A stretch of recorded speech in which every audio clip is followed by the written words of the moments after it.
नमस्कार दोस्तों। मुझे तो ये समझ में नहीं आता है कि हम भारतीय भोले हैं या मूर्ख हैं। हमको 200 से 300 सालों तक अंग्रेजों ने डिवाइड एंड रूल किया। हमारे राजाओं को डिवाइड किया लालच दे करके और पूरे भारत को रूल किया।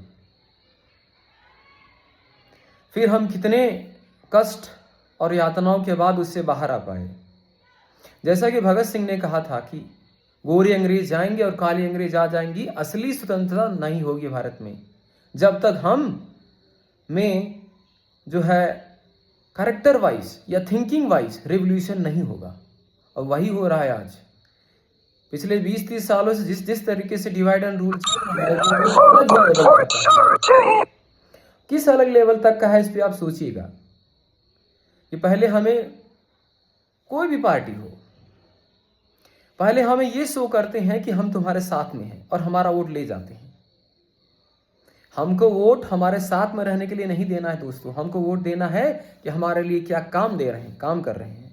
जैसा कि बीजेपी ने वोट लेती है कि हम हिंदुओं के साथ में हैं, तो हम हिंदुओं के लिए क्या किया सरकार ने, बताइए आप। हम हिंदुओं के लिए स्मार्ट सिटीज बने, हम हिंदुओं के लिए अच्छे रोड इंफ्रास्ट्रक्चर बने, हम हिंदुओं के लिए अच्छे हॉस्पिटल, अच्छे स्कूल्स बने। स्कूल तो दिनों बे दिन बंद होते जा रहे हैं। हम हिंदुओं के लिए जो गरीब हैं उनके लिए शिक्षा और अस्पताल का निजाम हुआ? बिल्कुल नहीं हुआ। तो फिर हिंदुओं के लिए हुआ क्या? रियल इश्यूज क्या हैं?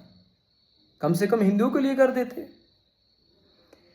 तो ये सरकारें आपको मूर्ख बना करके, जब उनका वोट फ्री में मिल रहा है इस बात पे कि हम तुम्हारा साथ दे रहे हैं, तो वो तुम्हारा पैसा अपने जेब में रखने के बजाय वो इन चीज़ों पर क्यों खर्च करेंगे? हम क्यों ये चीज़ नहीं समझेंगे? सो कॉल्ड हिंदुओं की सरकार होने के बजाय तुम्हें पता होना चाहिए कि अभी बरेली में एक रिपोर्टर जो एक्सपोज करने गया कि फैक्ट्री में जहां बीफ एक्सपोर्ट हो रहा है, यूपी नंबर 1 है और ओवरऑल इंडिया से 9,000 to 10,000 ईयरली का सरकार पैसा कमा रही है। तो किस बात की हम हिंदुओं की सरकार है? सब मूर्ख बनाने की टैक्टिस है, पैसा बनाने की टैक्टिस है। आपको समझ में आना चाहिए ये चीज। और जब हम थोड़ा समझने लगे और इस बात पे आवाज उठाने लगे, पोल्यूशन के मुद्दे पे, रोड के मुद्दे पे, तो सरकारें हमें भटकाने के लिए फिर से यूजीसी बिल ला दी। और यूजीसी बिल में फिर से ओबीसी, एसटी, एसटी थोड़ा खुश होने लगे और जनरल नाराज होने लगे और भाजपा का झंडा फेंकने लगे। फिर से हम डिवाइड हो गए और फिर से मुद्दा डाइवर्ट हो गया। तो इसी तरीके से सरकारें हमको मूर्ख बनाती हैं और रूल करती हैं।